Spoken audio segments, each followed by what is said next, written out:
जी नमस्ते दोस्तों, कैसे हैं आप लोग देख रहे हैं मेरा channel RY yoga kidney health diet life. और मैं एक किडनी ट्रांसप्लांट रेसिपिएंट हूं, जैसा कि आप सभी लोग जानते हैं। तो आपको पता ही है, चैनल बनाने का उद्देश्य ही शुरुआत से ये रहा है कि जैसे कि मुझे प्रॉब्लम्स हुई थी और जैसे कि मुझे क्या खाना है, कहाँ जाना है, कहाँ नहीं जाना है, कैसे मेडिसिन खानी है और क्या सभी लोग वैसे ही खाते होंगे, या जो भी मुझे इन्फ्लामेशन प्रॉब्लम है या इन्फेक्शंस हुए थे तो उनमें क्या करना है, या मुझे नोजिया या वॉमिटिंग जैसा कि फील होता है, या क्या सभी को होता होगा, या लूज मोशन से स्टार्ट हो जाते हैं तो क्या करना चाहिए। ऐसे बहुत सारे क्वेश्चंस, और सबसे बड़ा क्वेश्चन कि क्या खाना है, क्या खाना है। तो यही तो मैं भी यूट्यूब पे देखती थी कि अदर लोग क्या करते हैं, क्या नहीं करते हैं। तो बहुत सारे क्वेश्चंस के आंसर नहीं मिल पाते थे। अगर मैं किसी को मैसेज करती हूँ तो वो भी रिप्लाई नहीं आता था। तो जैसे मैंने काफ़ी स्ट्रगल किया है, तो मैं नहीं चाहती कि आपको भी करना पड़े। तो इसके लिए ये चैनल बनाया हुआ है, जैसा कि आप सब लोग जानते ही हैं। और जो लोग जिन लोगों ने सब्सक्राइब कर रखा है और जो लोग मुझसे जुड़े हुए हैं, तो वो सब लोग ये बात तो जानते ही हैं कि मैं सबका आंसर देती हूँ और सबकी प्रॉब्लम्स को सॉल्व करने की कोशिश करती हूँ। छोटी छोटी प्रॉब्लम जो कि डेली में आती हैं, या किसी के यही नहीं समझ में आ रहा कि क्या खाना है, या कहीं जाना है तो कैसे जाना है, कहीं जा रहे हैं तो क्या लंच को पैक करना है या नहीं करना है। इस तरीके की बहुत सारी बातें जो कि सबको छोटी छोटी लगती हैं, पर हम लोगों के लिए बहुत बड़ी बड़ी होती हैं। हर चीज़ के लिए बहुत सोचना पड़ता है, क्या मैं ये खा सकता हूँ। तो ये सब चीज़ें, इन्हीं के लिए ये चैनल बनाया हुआ है। जो भी डाउट हो आप मुझसे पूछिए, खुलकर पूछिए। कोई भी प्रॉब्लम हो मैं सभी का बताऊंगी, जितना मुझे आता होगा उतना मैं बताऊंगी, क्योंकि मैं अब इन सब चीज़ों से बाहर आ गई हूँ। पर इसका मतलब ये नहीं है कि मैं बिल्कुल भी बीमार नहीं पड़ती, या मुझे कोई प्रॉब्लम नहीं होती है, या मेरे मूड स्विंग्स नहीं होते हैं, या मुझे इन्फ्लामेशन नहीं होता है, या मेरा वेट गेन नहीं होता है। तो ये सारी प्रॉब्लम मुझे भी होती हैं, क्योंकि किडनी ट्रांसप्लांट को 3 साल हो जाएं या 10 साल हो जाएं, मैंने तो बात की है 14 साल वाले लोगों से भी, उनको भी प्रॉब्लम रहती हैं। तो प्रॉब्लम्स तो सबको रहती हैं, लेकिन आप उनसे डील कैसे करते हैं। तो इसीलिए मैंने ये मोटिवेशनल चैनल बनाया है, और मैं हूँ आपकी मोटिवेशनल स्पीकर, जो आपको हमेशा गाइड करती रहूँगी कि आपको इन सब चीज़ों से डील कैसे करना है। जैसे कि एक लोग मुझे बता रहे थे कि उनके 15 ईयर्स के बाद, मतलब 15 ईयर्स उनका डिवोर्स को हो गया था। फिर 15 ईयर्स के बाद उन्होंने शादी की। फिर शादी के 3-4 महीने बाद उनकी किडनी खराब हो गई।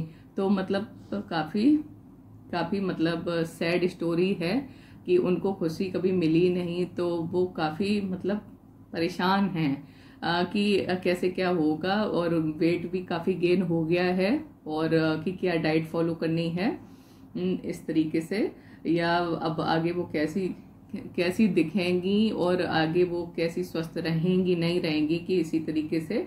तो काफ़ी उन्हें डिप्रेशन एंजाइटी वगैरह रहती है। तो मैं उनके लिए कहूँगी कि प्लीज़ ऐसा कुछ मत सोचो। जैसे कि ट्रांसप्लांट हो गया आपका, अब जैसे जैसे टाइम बढ़ेगा तो आपकी प्रॉब्लम भी ठीक होती जाएंगी।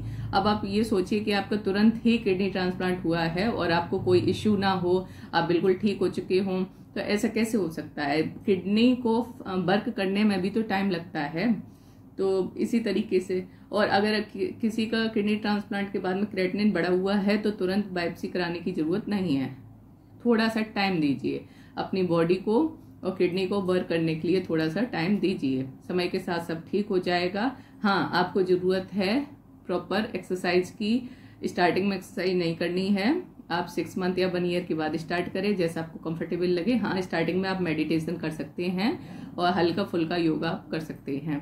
तो अगर आपको वेट लॉस करना है, मैं सभी लोगों के लिए कहूँगी, जो किडनी के मरीज हैं उनके लिए भी, या नॉर्मल जो लोग हैं उन सब के लिए मैं कहूँगी कि अगर आपको वेट लॉस करना है तो वेट लॉस करने का पहला मूल मंत्र तो है आपको योगा करना है, दूसरा एक्सरसाइज करना है, तीसरा प्रॉपर वॉक करनी है, चौथा बहुत सारा पानी पीना है, और 5वां ऑयली और फैटी खाना बिल्कुल नहीं खाना है, तभी आपका वेट लॉस होगा। और ये रूटीन आपको हमेशा के लिए फॉलो करना है। ये नहीं कि 3 दिन कर लिया, 5 दिन कर लिया तो अरे मेरा तो वेट लॉसी नहीं हो रहा है, मेरा फैट रिड्यूस नहीं हो रहा है, ऐसा कुछ नहीं। आपको ये हमेशा ही फॉलो करना पड़ेगा। कुछ लोगों ने पूछा है कि मैं अपना वेट कम कैसे करती हूँ या कैसे कम किया। मैं आपको बताती हूँ कि मैं अपना वेट कम कर लेती हूँ, फिर मेरा वेट गेन हो जाता है। तो जब मुझे लगता है कि मेरा ज़्यादा वेट गेन हो गया है तो मैं फिर से लग जाती हूँ, योगा करती हूँ, एक्सरसाइज करती हूँ, वॉक करती हूँ और बहुत सारा पानी भी पीती हूँ। पानी तो जो वाटर इनटेक है वो तो मैं हमेशा ही 4 से 5 लीटर लेती हूँ, लेकिन फिर भी मुझे बहुत ज़्यादा, ऐसे मान लो बहुत ज़्यादा हार्डवर्क करना पड़ता है, बहुत मेहनत करनी पड़ती है, सबसे ज़्यादा तो अपनी बॉडी के ही ऊपर, तब जाके मैं इतना फिट रह पाती हूँ या इतना फिट दिखती हूँ आप सब लोगों को। तो ये किसके लिए करती हूँ मैं सच बताऊँ तो ये मैं खुद के लिए करती हूँ, क्योंकि मुझे अजीब सा मेरा कॉन्फिडेंस लूज होने लगता है जब मेरा वेट गेन हो जाता है, तो मुझे काफ़ी भद्दापन दिखता है। तो क्योंकि हम लोगों की स्टीरॉइड चल रही है और इम्यूनोसप्रेशन मेडिसिन चलती रहती है, स्टीरॉइड पे रहते हैं, तो स्टीरॉइड का एमजी भी कम ज़्यादा होता रहता है, तो हम लोगों का नॉर्मली वेट गेन होता है। और दूसरा, इस टाइम थोड़ा थायराइड इशू चल रहा है मेरे साथ, तो मैं नहीं बता सकती 1 मंथ में मेरे साथ क्या क्या हो चुका है। कभी कभी तो इतनी ज़्यादा सोरनेस लगती है और फेस तो पफी रहता ही है, पर बॉडी में इतनी ज़्यादा सोरनेस लगती है, बहुत ज़्यादा स्वेलिंग सी महसूस होती है और कभी कभी तो उठने का भी मन नहीं होता है। तो जब जैसे उठने का मन नहीं है तो जबरदस्ती क्यों करना, 1-2 घंटा और लेटे रहो, पर उससे हो ही क्या जाएगा। तो आपको पर डे उठने के लिए स्ट्रगल करना ही पड़ेगा। स्टार्टिंग की बात अलग है, स्टार्टिंग में और ज़्यादा मेहनत करनी पड़ती है, पर बाद में आप सोचो कि 2 साल बाद 3 साल बाद आपको स्ट्रगल नहीं करना पड़ेगा, तो ये आपकी गलतफहमी है। मैं आपको क्लियर करती हूँ कि आपको बाद में भी बहुत सारा आपको स्ट्रगल करना पड़ेगा, क्योंकि मैं डेली उठने के लिए स्ट्रगल करती हूँ। और अगर आप फीमेल हैं तो आपको पीरियड के टाइम पे बहुत ज़्यादा स्ट्रगल करना पड़ेगा। जैसे मुझे एक लोगों ने कहा है कि प्लीज़ पीरियड्स के ऊपर एक वीडियो बना दीजिए, तो अब मैं आपको बता देती हूँ कि मैं पीरियड्स के बारे में तो बताती हूँ, लेकिन कोई खुलकर ये नहीं बताता कि आपका पीरियड कैसे चल रहा है। तो जब तक 8-10 लोगों की राय मेरे सामने नहीं होगी तो मैं कैसे बता सकती हूँ कि किसका पीरियड कैसा है।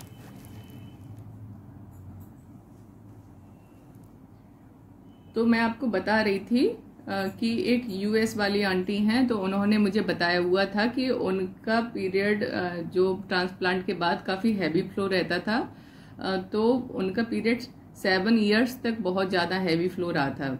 फिर 7 इयर्स के बाद में उनका कम होना स्टार्ट हुआ था। तो आप ये सोचिए कि आपका पीरियड कैसा रहता है। मैं अपना बता देती हूँ कि मेरा बहुत ज़्यादा हैवी फ्लो रहता है और उसके 1 वीक पहले बहुत ज़्यादा इन्फ्लेमेशन रहता है, पर कुछ पिल्स हैं जिनसे आप कंट्रोल कर सकते हो। आप अपनी गायनी से, अगर आपके साथ ऐसी प्रॉब्लम है कि आपका पीरियड का फ्लो बहुत ज़्यादा रहता है या क्लॉट्स आते हैं या हैवी ब्लीडिंग होती है, तो मैं इस बारे में आपको बताती हूँ कि आप अपनी गायनी से कंसल्ट करें और आप अपने नेफ्रोलॉजिस्ट को बताएं अपनी प्रॉब्लम, जो भी आपके साथ प्रॉब्लम चल रही है वो आप अपने नेफ्रो वाले डॉक्टर को बताएं और कहें उनसे कि हमें ऐसा हैवी फ्लो वाला पीरियड आता है, और चूंकि मेडिसिन तो वो आपकी लाइफ टाइम ही चलनी है, तो सॉल्यूशन आपके डॉक्टर बताएंगे। जब मैंने अपनी प्रॉब्लम बताई थी तो उन्होंने मुझे गायनी को कंसल्ट करने को बोला था, तो मैंने गायनी को कंसल्ट किया था। तो मैम ने मेडिसिन चला रखी है मेरी, तो मेरी मेडिसिन तो टेक्साकाइंड चलती है या टेक्सिड, दोनों ही नाम हैं उसके। तो मैं तो वो मेडिसिन लेती हूँ और जैसे कि नेफ्रो वाले डॉक्टर ने बताया था कि ये 2 डेज ही कंटिन्यू करनी है, तो मैं उसको 2 डेज कंटिन्यू करती हूँ, फिर मैं उसको बंद कर देती हूँ। तो इस तरीके से मेरा चलता है। बाकी आप अपना मैसेज करके बता सकते हैं अगर आपको हेजिटेशन लगता है, या जब तक आप खुलकर बात नहीं करेंगे मुझसे तब तक मैं आपकी प्रॉब्लम सॉल्व नहीं कर पाऊंगी। कि जैसे कि सैनिटरी नैपकिन कौन से आपको यूज़ करने हैं। एक लोगों ने मुझे बताया था कि उनके काफ़ी इन्फेक्शंस वगैरह हो रखे हैं, काफ़ी प्रॉब्लम है, और तो अगर आपको सही सैनिटरी नैपकिन का चुनाव करना है, जिनको आप पैड भी बोलते हो, तो आप मुझसे मैसेज में पूछ सकते हो कि आपको कौन सा पैड यूज़ करना है। और दूसरा, आप ऑर्गेनिक पैड भी यूज कर सकते हो अगर आपको कोई ऐसा इन्फेक्शन वगैरह का रहता है इशू। तीसरा, मैं आपको बता देती हूँ कि ज़्यादा कोई भी एक सैनिटरी नैपकिन ज़्यादा देर तक यूज़ नहीं करना है। अगर उसमें क्लॉट्स वगैरह आ गए हैं तो आप उसको रिमूव कर दीजिए। दूसरा, फ्रेश पैड यूज़ करिए। ये आपका जो भी इन्फेक्शन इशू हैं उनसे इनको ठीक रखने में आपकी मदद करेगा। तीसरा, आप अपनी पीरियड्स के टाइम पे, जो कि 1 वीक का होता है या 8-10 डेज का होता है, तो उस टाइम आप हाइजीन मेंटेन रखिए। और हाइजीन बहुत ज़्यादा मेंटेन रखने की ज़रूरत है, नहीं तो आपको इन्फेक्शन हो सकता है उस एरिया में। और तीसरा, मैं आपको बताऊंगी कि हेल्दी डाइट लें। उस टाइम पे आप हल्का खाना खाएं। ये नहीं कि आपका पीरियड्स आता है तो आपको बहुत हैवी डाइट लेने की ज़रूरत है, नहीं। आप दलिया, खिचड़ी, इस तरीके की हेल्दी और प्लस लाइट डाइट जो आपको इजी डाइजेस्ट हो जाए, आप इस तरीका का खाना खाएं। जैसे दाल चावल ले सकते हैं, 1 या 2 रोटी खा लें। और डीप फ्राई चीज़ों को अवॉइड करें आप अपने पीरियड के टाइम पे, क्योंकि वो ठीक नहीं है। वो फिर आपका इन्फ्लामेशन को भी बढ़ाएंगी। बाहर का खाना ना खाएं इस टाइम। फास्ट फूड बिल्कुल भी ना खाएं। ट्रैवल को अवॉइड करें। जितना ज़्यादा आप रेस्ट करेंगे उतना ज़्यादा आपका मतलब पीरियड्स में आपको कंफर्ट रहेगा। रेस्ट करना बहुत ज़रूरी है, नहीं तो आपके जो स्टिच एरिया है उसमें स्वेलिंग के चांसेस बहुत ज़्यादा रहते हैं। मेरे भी स्वेलिंग आ जाती है, इसलिए मैं अपने एक्सपीरियंस से बताती हूँ। और कोशिश करें उस टाइम आप कुछ ऐसी, अगर आपको कहीं जाना पड़ जाए तो कुछ लाइट ड्रेस पहने, जैसा कि फुल लेंथ कुर्ता टाइप का हो गया, ढीले कपड़े पहने। और 2 पीस जैसे कि पैंट, टी शर्ट हुआ या लोअर टॉप हुआ, इन चीज़ों को थोड़ा सा आप अवॉइड करें। सिंगल पीस वाले कपड़े पहने जो कि ज़्यादा कंफर्टेबल रहेंगे, जैसे मैक्सी ड्रेसेस टाइप का। और अगर आपको कहीं पार्टी फंक्शन में जाना है तो आप साड़ी वगैरह अवॉइड करें।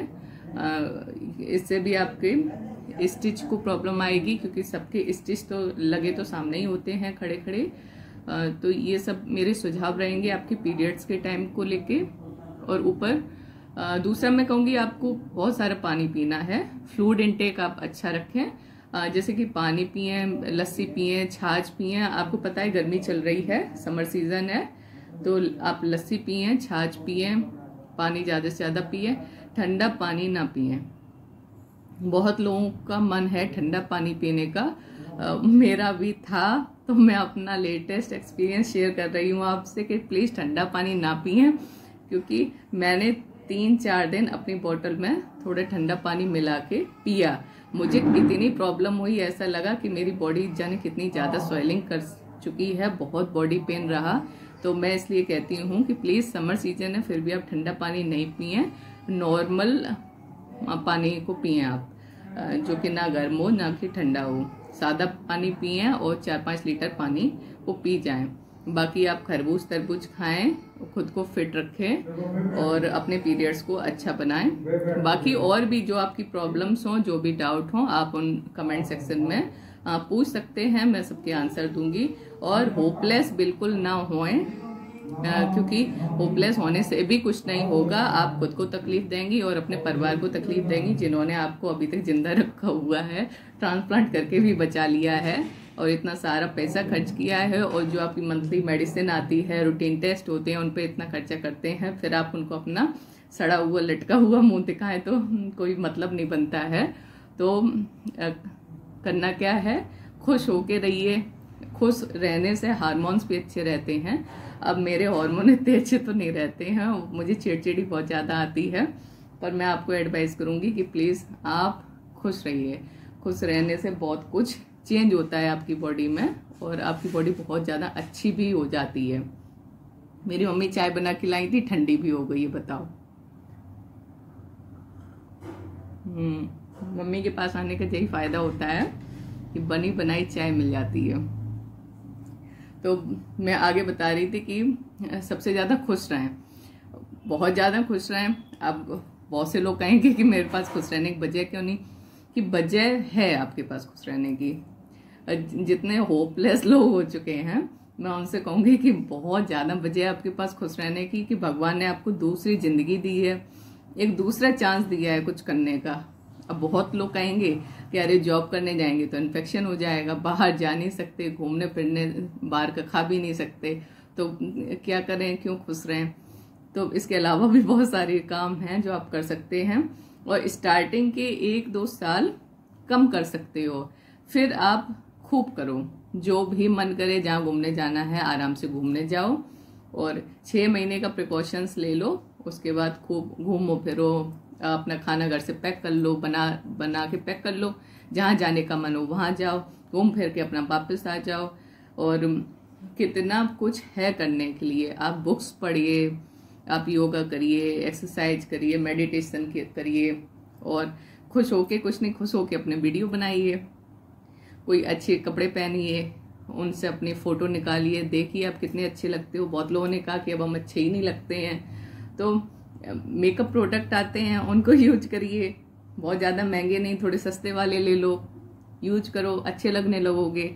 बहुत सारी चीज़ें तो बना दी गई हैं। हेयर फॉल हो रहा है, बड़ा दुखी है, हेयर फॉल हो रहा, मैं भी होती थी, मेरे इतने इतने निकल जाते थे, और मेरे बहुत लंबे बाल हुआ करते थे। तो क्या हुआ, चले गए, जितने हैं उतने में खुश रहो।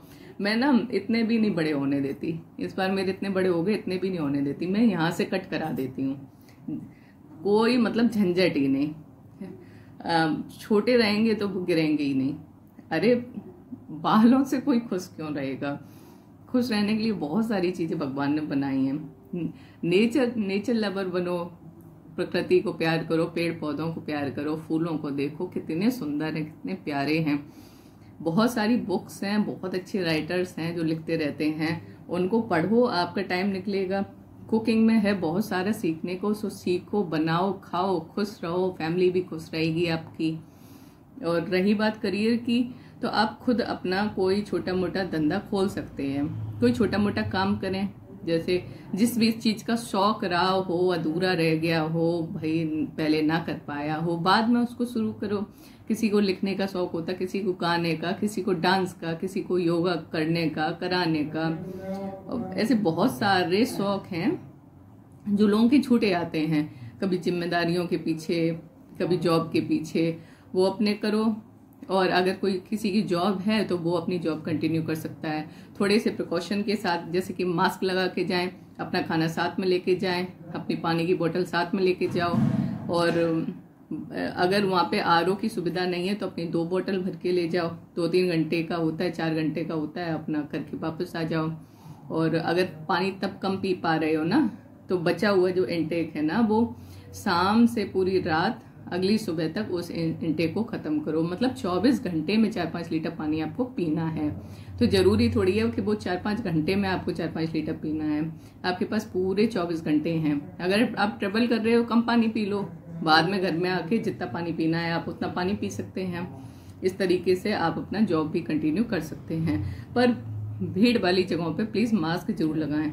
स्ट्रीट फूड बिल्कुल मत खाएं, जो स्टॉल या ठेले वगैरह में लगे रहते हैं, जैसे कि समोसा हुआ, चाउमीन हुई, गोलगप्पे हुए, टिक्की हुई, ये सब चीज़ों का बिल्कुल भी अवॉइड करें। अगर खाने का मन है तो आप उन चीज़ों को घर पे बना के खा लें, वो इतना नुकसान नहीं करती है जितना कि बाहर की चीज़ें हैं, बाहर के सॉस हैं और बाहर का खाना है, ये सब बहुत नुकसान है, इनको आप अवॉइड करिए। अगर बहुत ज़्यादा मन है खाने का 2-3 महीने में, तो आप अच्छे से रेस्टोरेंट या होटल में जाके प्रॉपर हाइजीन मेंटेन किया हुआ खाना खाएं। और एक लोगों ने पूछा था कि क्या मैं टिफिन शेयर कर सकता हूँ। अगर आप उन पर बहुत ज़्यादा ट्रस्ट करते हैं कि वो बहुत अच्छा खाना बनाते हैं, हाइजीन मेंटेन करा हुआ होता है, स्पाइसी ना हो, तो आप उनके साथ अपना टिफिन शेयर कर सकते हैं। पर मेरी एडवाइस रहेगी कि आप अपना टिफिन खुद ही फिनिश करिए। जो आप खुद से घर से खाना ले जा रहे हैं, सिर्फ वही खाना खाएं। खाना खाने से पहले हाथों को अच्छे से वॉश करें। अगर तुरंत वॉश नहीं कर सकते, सैनिटाइजर अपने साथ में रखें, उसका आप यूज करें। और दूसरा, उन्होंने पूछा था कि आप वो होटल का खा सकते हैं। आप होटल का खाना खा सकते हो, प्लेट को रीहीट कराएं, मैदा वाली रोटी ना ऑर्डर करें और स्पाइसी फूड ना खाएं। साउथ इंडियन फूड आप आराम से खा सकते हैं। बाकी आपको और भी जो जानना हो आप कमेंट सेक्शन में लिखिए, मैं आंसर दूंगी। Thank you so much. Bye.